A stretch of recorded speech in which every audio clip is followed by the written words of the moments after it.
ako na-release ni sir ang unit no, mga itong buyer from Bohol. So nana siya ato ang ikaduhang buyer nga natagaan to sa G-Shock tag 12,000 na siya sa original nga price pa sa kuan mga mall pare kag tag 12,000 na siya kato free ra nato same tag relo sir ha.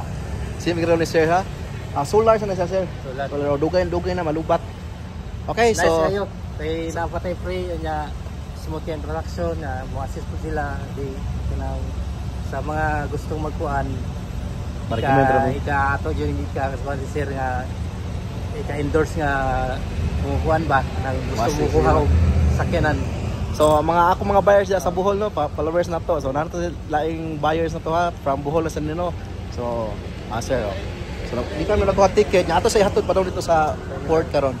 Okay, thank you sir. Thank you so much. So while magkuha ta ani nga mahumani detail ang or washing na lang ni kay humana mag-detail sa sod ang unit. So mani ang G-Shock nga gipili ni sir nga iyahang ato ang pa freebies nga G-Shock. So mani yang napilian. So ipakita ninyo unsa ni nga G-Shock yang napili ba. Kuno siya nga relo no. G-Shock solar ni siya nga relo ha.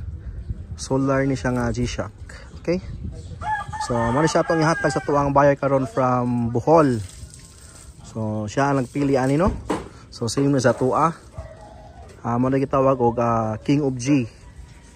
Okay, alright. So, muna ito ang personal. Muna ang ato ang ihatag sa tuwang buyer.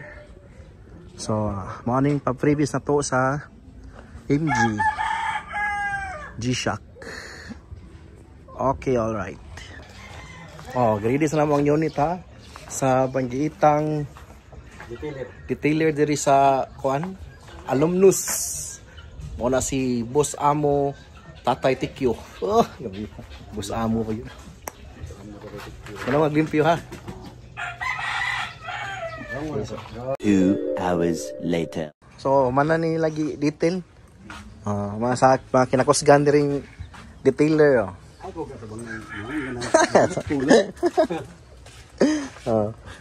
Gimamords sa kanila, gimamords na. Ha? Man na.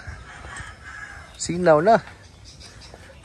On the way ta karon pa tong sa tuang buyer at sila kuhaon nya ato sila kuyugan magkuha og ticket pabalik sa Bohol. Okay, so update lang mo niya kung makita lami. Medyo ngit-kit na. Okay, alright. So, mga itong buyer no from Bohol. So, kuha na ko ilang payment niya. Balik sa sila Bohol parang karon. Nice so, nice kayo transaction. Dinalian lang na yung transaction no. O gabiin na nagabi. So, ako kuha na lang payment. So na si sir. So, muna sa Tubigon para Tubigon sakay na sila. So, drop na lang ko diri.